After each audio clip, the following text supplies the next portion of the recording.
Kalau jodoh tak ke mana adinda idaman kanda, walau berat alam maya ku cari dinda baru jumpa.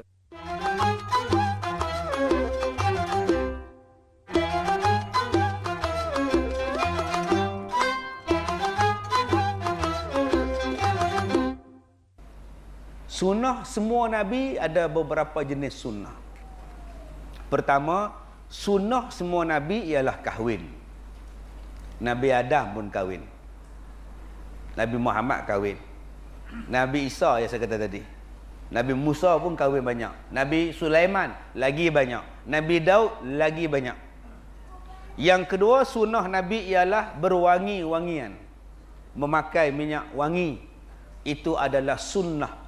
Sentiasa berwangi-wangian. Yang ketiganya ialah bercelak. Dan yang keempatnya ialah malu. Sunnah Nabi yang semua Nabi bersunnah dengan sunnah malu. Mempunyai sifat malu. Baik, salah satu sunnah Nabi ialah berkahwin.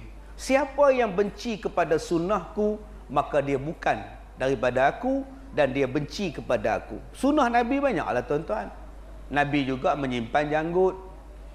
Jadi akak-akak ni janganlah simpan pula. Nak ambil sunnah Nabi pakai minyak bon. Tiap-tiap hari bon.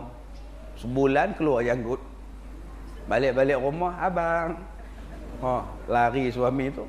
Jadi akak-akak tak payah ada janggut. Biar suami aja berjanggut. Nak dapat pahala sunnah berjanggut, main janggut suami. Duk depan dia main dia geramnya.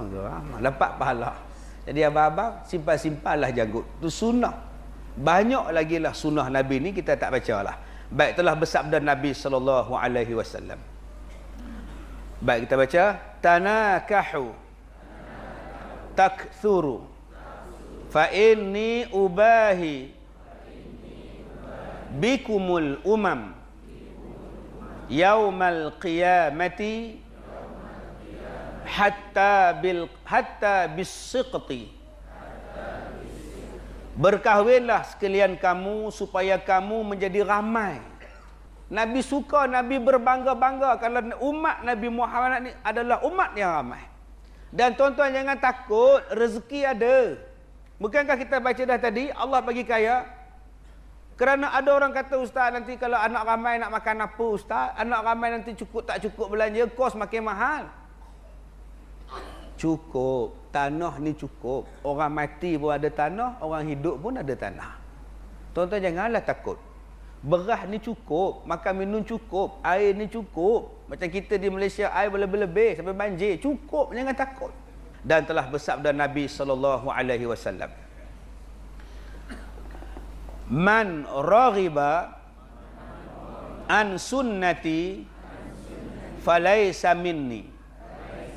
Wa inna min sunnati an-nikaha faman ahabbani falyastanna bisunnati. Baik, tadi hadis yang mula-mula tadi Nabi sebut hatta bis-siqti. Yang dikira umat Nabi Muhammad ialah yang gugur itu pun dikira sebagai umat Nabi Muhammad sallallahu alaihi wasallam. Tuan-tuan keguguran 2 kali, tuan-tuan keguguran 3 kali. 7 bulan gugur, 8 bulan gugur, 6 bulan gugur. Itu pun dikira sebagai umat Nabi Muhammad sallallahu alaihi wasallam. Baik, Nabi berkata, barang siapa yang benci akan sunnahku, maka dia bukanlah daripada aku. Ni Nabi warning ni, man raghiba an sunnati falaysa minni. Siapa-siapa yang benci pada sunnah aku, dia bukan daripada aku. Buatlah tuan-tuan, hatta kita nak potong kuku pun ikut cara Rasulullah. Ikut cara Rasulullah. Nak pakai baju pun ikut cara Rasulullah. Apa benda yang kita buat, kita ikut cara Rasulullah. Jangan benci. Nak makan ikut cara Rasulullah. Jangan duk anggap hina makan guna Guna jari. Tanpa dia kata ni apa ni, orang kampung makan nasi guna jari ni. Ni sunnah Nabi. Tapi janganlah makan mi bandung guna jari. Dia go-go-go-nya tarik apa ni, sunnah Nabi lah. Tu dak lah tuan-tuan. Nah, yang tu buruk lantak opanya pula. Dia ambilnya pula mangkuk tu, dia tuang. Apa ni? Sunnah Nabi. Itu bukan sunnah Nabi. Sunnah Nabi bersopan bila makan. Baik, kemudian kata Nabi, wa inna min sunnati an-nikah. Di antara sunnah Nabi ialah berkahwin. An-nikah. Kalau anak tuan-tuan balik bagi tahu, mak, saya nak kahwin. Alhamdulillah, kamu nak mendirikan sunnah Rasulullah. Kan bagus. Ni anak balik tahu, mak nak kahwin. Jangan ngada-ngada. Roger pun tak tetap kahwin. Roger tetap dulu. Mak, masa mak kahwin dengan ayah dulu, ayah Roger apa? Ayah kamu mana ada Roger, dia Roger lah. Boleh pula mak kahwin dengan dia? Jawab. Inilah masalah kita. Dia nak kahwin mujur lah. Anak dara kita, mak, nanti hari Ahad ada orang datang nak menengok.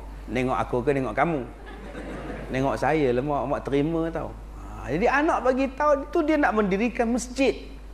Bagus, sebab tu kita ni kalau dijemput kenduri kahwin, pergi. Mereka mendirikan sunnah. Baik, hadis yang seterusnya.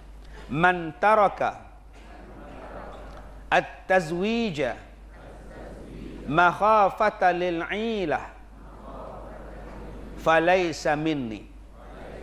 Barang siapa yang meninggalkan berkahwin kerana takut menjadi fakir, kerana takut menjadi miskin, maka dia bukan berjalan dengan jalan kami. Baik, Nabi kata siapa yang tak kahwin kerana takut miskin. Sebab ada anak dara yang tak mau kahwin sebab gaji dia mahal. Saya gaji 30,000. Buat apa saya nak kahwin? Kalau nak anak, saya boleh bela anak angkat. Saya boleh jadi susukan anak saya. Saya makan pil hormon, keluar susu, dia jadi anak. Saya tidak perlukan suami. Buat apa saya nak suami? Nanti kalau saya kahwin, dia habis duit saya. Jahat ni tuan-tuan. Ada penasihat 25%. Penasihat dia cakap, kakak dia cakap, PA, kamu sekarang gaji 30,000. Rumah ada, kereta ada, semua ada. Nanti kalau kamu kahwin, laki kamu belah duit kamu. Baik kamu jangan kahwin. Habis duit kamu kang. Apa kamu kang. Baik duit kamu tu bagi ke akak. Akak nak melancong.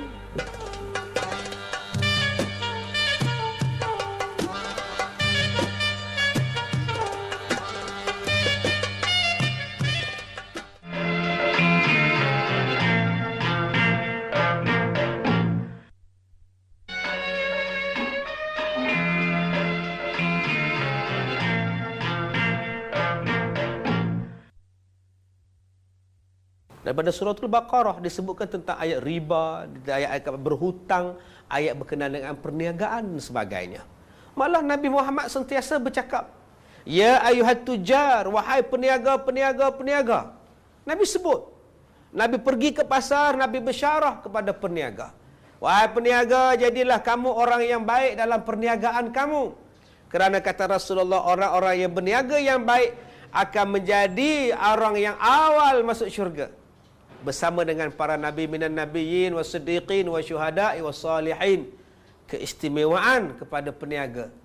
Tuan-tuan boleh buka di dalam Al-Quran, di dalam surah At-Taubah, bagaimana Allah mengatakan bahawa peniaga-peniaga yang baik, Allah Ta'ala hapuskan dosanya.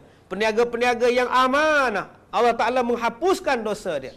Malah diberikan ganjaran yang paling awal. Cuba kita tengok 10 sahabat Nabi yang ahli syurga. Berapa ramai peniaga. Abu Bakar Siddiq, Umar Al-Khattab, Uthman Ibn Affan, Abdul Rahman bin Auf.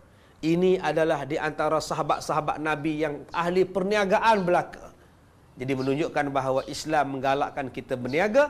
Rasulullah adalah sahabat-sahabatnya terdiri daripada jutawan-jutawan yang membangunkan Islam, yang mengembangkan Islam dengan harta mereka. Berapa banyak akak-akak yang tak bagi adik dia kahwin. Berapa banyak adik-adik yang tak bagi kakak dia yang bujang kahwin. Sebab duk nampak pencen dia, duk nampak duit dia, duk nampak harta dia. Yang dia kahwin, yang mereka kahwin. Adik kahwin, kakak kahwin. Tapi hamba Allah ni bujang, janda tak bagi kahwin. Abang nasihat tak bagi kahwin, kakak nasihat tak bagi kahwin. Sebab duk nampak duit kawan tu. Nanti pusaka kalau mati dapat dekat mereka. Nabi sebut orang yang buat perangai macam ni bukanlah daripada perangai ataupun jalan para Nabi. Baik, Nabi bersabda lagi. Siapa-siapa yang diberikan dia kebaikan, kemurahan hati, kemurahan rezeki, orang yang baik, Nabi kata kahwinlah. Daripada duduk seorang-seorang. Kerana ada orang yang tak nak kahwin, dia kata dia bela kucing lagi seronok. Tidur dengan kucing, jalan dengan kucing. Betul, bela kucing berpahala. Tapi kalau bela isteri, lagi pahala besar.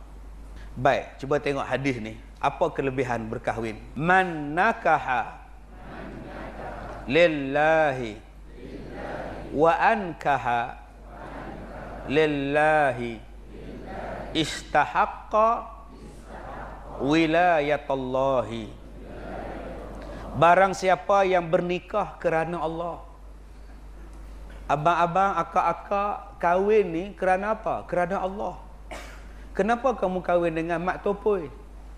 Saya kahwin kerana Allah. Dia pun orang baik. Jadi dia minang saya rasa dialah jodoh saya. Saya niat aku kahwin ni kerana Allah. Tu nama dia menikah kerana Allah. Dan siapa-siapa yang menikahkan anak dia kerana Allah. Tuan-tuan ni ada anak laki-laki. Tuan-tuan cari satu perempuan, tunjuk ke anak. Din, mak dengan ayah berkenal dengan anak Pak Lomit. Yang mana satu ayah? Tu yang cikgu sekolah tu. Tapi saya motong getah je ayah, tak apa. Tak ada masalah. Yang ni yang Os buat lagu ni. Rupanya dia cikgu sekolah, tapi temani menoreh getah. Mana gayanya kita tak sebaya. Tu lagu Os. Ayah nikahkan kamu ni Din sebab anak Pak Lomik tu bagus. Warok orang dia baik sangat. Pak Lomik pun bagus, Mak Lomik pun bagus. Maka dalam hadis ni sebut, siapa yang berkahwin kerana Allah dan siapa yang menikahkan anak dia kerana Allah, maka mereka ini akan dapat apa? Istahaqqa, mereka berhak mendapat wilayat Allah, pemeliharaan daripada Allah Subhanahu wa taala. Jadi tuan-tuan, kalau tuan-tuan nak rumah tangga tuan-tuan bahagia, kalau tuan-tuan nak supaya Allah pelihara rumah tangga tuan-tuan, berkahwinlah kerana Allah. Ada orang yang kahwin kerana cantik. Dia ratu, ustaz. Ratu apa? Pesta lumut. Ada orang yang kahwin kerana keturunan. Kenapa kamu kahwin dengan dia? Sebab dia Said, saya Saripah.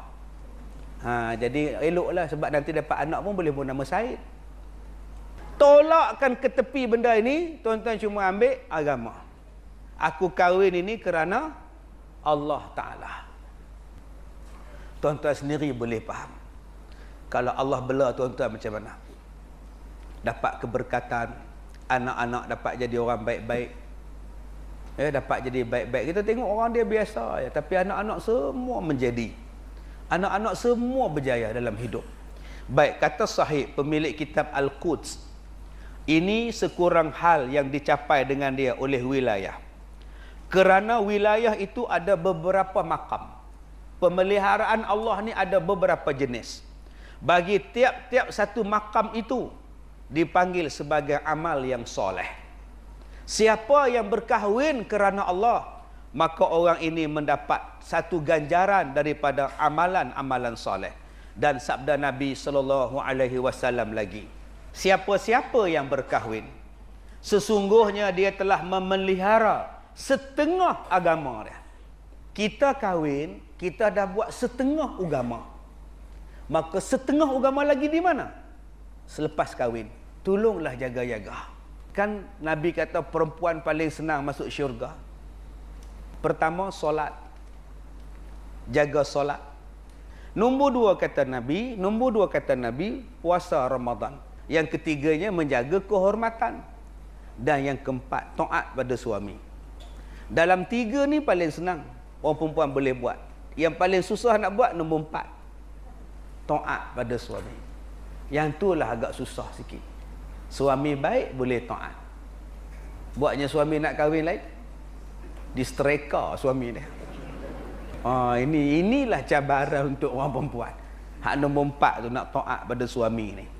Sebab tu Nabi kata jagalah yang setengah lagi tu. Serupalah abang-abang pun nak jaga isteri.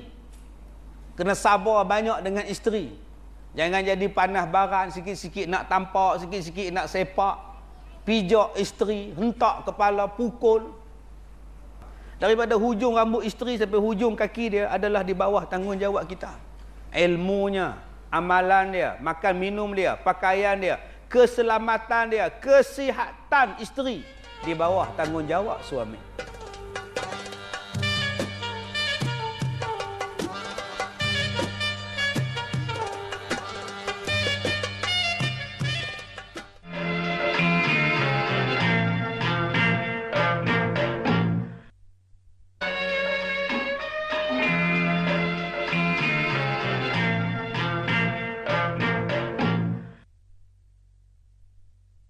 Alhamdulillahirrabbilalamin. Sebenarnya di dalam Islam tidaklah diletakkan berapakah keuntungan daripada harga modal. Katakan harga modalnya RM10. Adakah kita nak jual RM100 atau RM50 atau RM20? Terpulang kepada kita. Terpulang pada kita peniaga. Tetapi kena ingat bahawa kita ini nak berniaga. Berniaga biar untung sikit tapi panjang masanya. Biar untung sikit tapi jualannya banyak. Kalau kita untung sikit je tapi banyak orang beli, perniagaan kita akan terus berkembang. Tetapi kalau abang-abang yang berniaga, modal kecil, untungnya besar, kalau orang tahu benda itu adalah benda murah, abang jual dengan harga yang mahal, orang tak akan beli lagi barang abang. Sekarang bisnes abang dah rugi. Sebab itu, silakan letak harga yang berpatutan, yang tidak memberatkan pembeli, yang tidak memberatkan pengguna. Berikan harga yang munasabah, tetapi dalam bentuk jualan yang banyak, abang-abang akan dapat kejayaan lagi besar. Jadi saya mengesyorkan pada peniaga-peniaga yang di luar sana, yang sedang menyaksikan rancangan kita pada hari ini, kalau boleh, untung biar berpada-pada. Buat baik. Sebab Nabi kata, jadikan dalam setiap jualan kamu ada sedekah. Dalam jualan kamu ada sedekah. Maka disitulah ada keberkatan. Sayyidina Umar Al-Khattab berkata, tiada menegahkan daripada nikah melainkan lemah atau jahat. Siapa yang tak boleh kahwin? Dua. Orang yang lemah daripada menyempurnakan hak. Lemah daripada belanja kahwin. Tak mampu. Tak mampu dah. Tak mampu nak bagi duit, tak mampu nak tanggung, tak mampu kerja, tak mampu apa pun. Orang macam ni duduk diam-diam, tak payah kahwin. Nama dia lemah. Yang kedua, haram. Yakni yang jahat. Akhlak buruk, pekerjaan buruk. Yang kalau dia kahwin dengan anak kita, kalau dia kahwin dengan kita, kita bimbang. Dia juga menjadikan anak kita buruk. Maka jangan. Duk isap dadah. Main mina anak kita duk sesemua tak habis-habis. Kamu sesemua burung ke? Tak ada pakcik. Tak kena lagi ni begini. Kenapa? Biasa dadah. Oh sudah. Yang itu tak bagi kahwin. Baik, telah berkata Abdullah bin Abbas, tiada sempurna ibadat orang yang berbuat ibadat melainkan dia berkahwin. Sekarang kita makin lama makin senang hidup. Dulu nak masak nasi jenuh, sekejap tarik kayu api, kejap masuk balik kayu api. Sekarang tekan saja. Pergilah belajar. Balik beli lauk je bungkus. Bila nak makan nasi, buka-buka, ya Allah, lupa tekan. Tak balik tuan-tuan. Dah lah lapar, lupa tekan pula. Apa lagi yang halangan kita nak jadi suami dan isteri yang baik? Baik. Dan kata dia lagi, tiada sejahtera hati orang yang berbuat ibadat melainkan dengan berkahwin.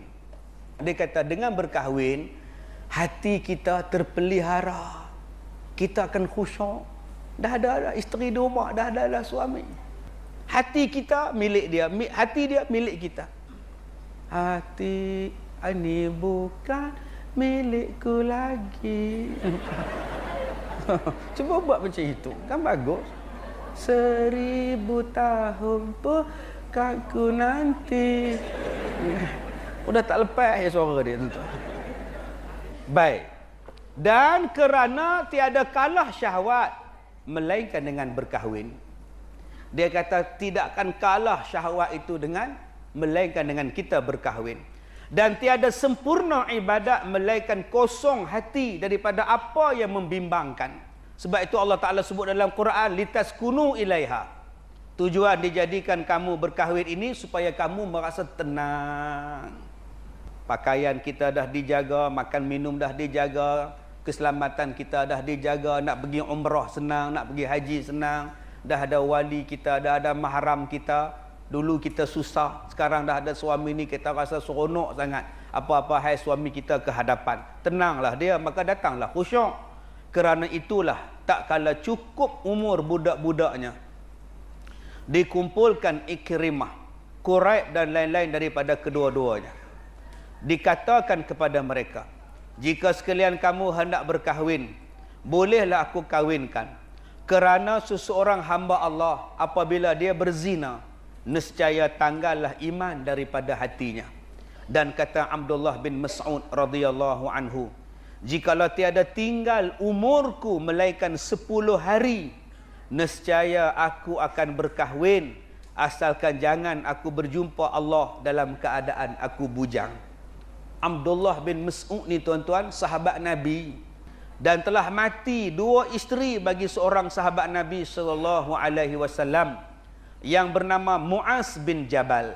2 isteri dia mati kerana taun, dan dia pun kena taun, tapi dia tak mati. Maka dia pun berkata, nikahkan olehmu sekalian akan daku, kerana aku tidak suka berjumpa Allah dalam keadaan aku bujang. Muaz bin Jabal ni tuan-tuan sahabat Nabi yang dijamin syurga. Dan dia ni Nabi kata penghulu segala ulama di dalam syurga. Maka 2 sahabat tadi menunjukkan fikir kedua-duanya pada nikah itu ada kelebihan. Bukan semata-mata memelihara dan melawan daripada syahwat sahaja. Yang dia fikirkan ialah tentang kelebihan berkahwin. Ini tuan-tuan yang dirahmati Allah, bila sebut kelebihan berkahwin sangat besar. Nabi kata mana-mana bapa yang berusaha mencari rezeki kepada anak-anak dia, berusaha mencari rezeki untuk isteri dia, bapa dia ni seolah-olah berjihad pada jalan Allah. Dan akak-akak kena ingat, Nabi kata perempuan-perempuan yang baik, yang solehah, yang taat kepada suaminya, di hari kiamat mereka akan bersama dengan para nabi, minan nabiyyin was-siddiqin wasyuhada was-salihin. Isteri-isteri yang solehah, yang taat kepada Allah dan suami dia, maka mereka adalah orang yang paling awal masuk syurga. Dan kedudukan mereka bersama dengan para nabi, para siddiqin, para syuhada dan para salihin. Jadi inilah tuan-tuan peluang yang Allah bagi pada kita. Dengan sebab kita berkahwin, ada suami, ada isteri dan ada anak-anak kita. Orang duk mesej, orang duk telefon macam-macam, ustaz menyanyi dalam astro je kan, turun tangga lagi menyanyinya. Kalau jodoh tak ke mana adinda idaman kanda, walau berat alam maya ku cari dinda baru jumpa kan. Saksikan di astro.